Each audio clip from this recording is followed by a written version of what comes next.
What's up, everyone?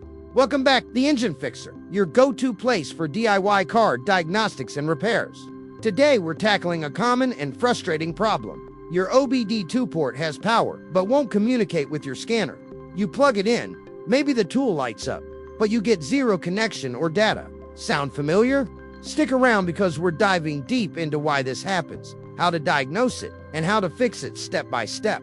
Let's start with the basics. We'll check power and ground at the OBD2 port. Here's what you're looking for. Pin 16 should have 12 volts. That's your constant power from the battery. Pins 4 and 5 are your grounds chassis and signal grounds. Take your multimeter, set it to DC voltage, and test pin 16 against pin 4 or 5.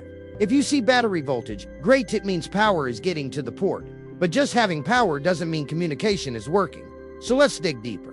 One of the most overlooked causes of communication failure: a blown fuse on many vehicles. The OBD2 system shares a fuse with the cigarette lighter, radio, or interior electronics. A blown fuse in that circuit means your scanner won't be able to communicate, even if the port has power. Here's what to do.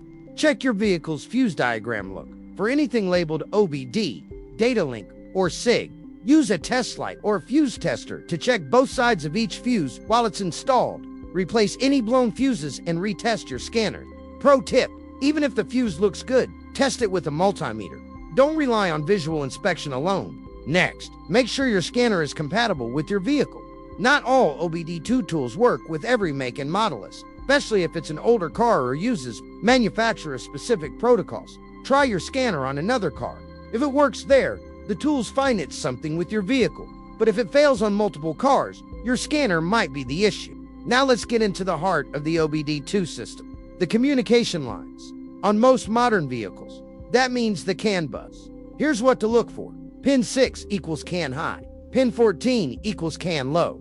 Use a multimeter in DC mode to test voltage between ground and pin. 6 should be approximately 2.5 volts, 3.5 volts. Pin 14 should be approximately 1.5 volts, 2.5 volts.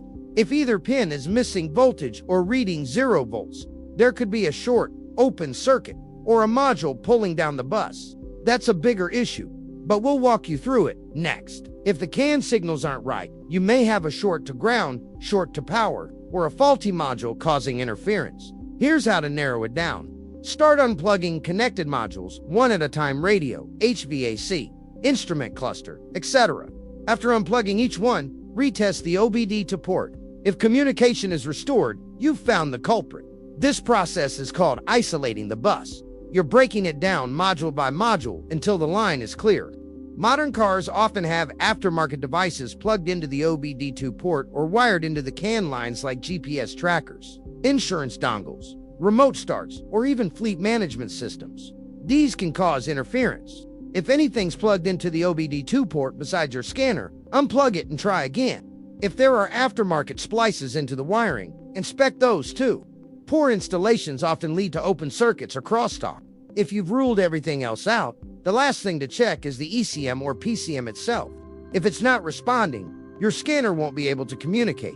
This could be due to a failed control module, a bad ground to the ECM, corrupted software or firmware.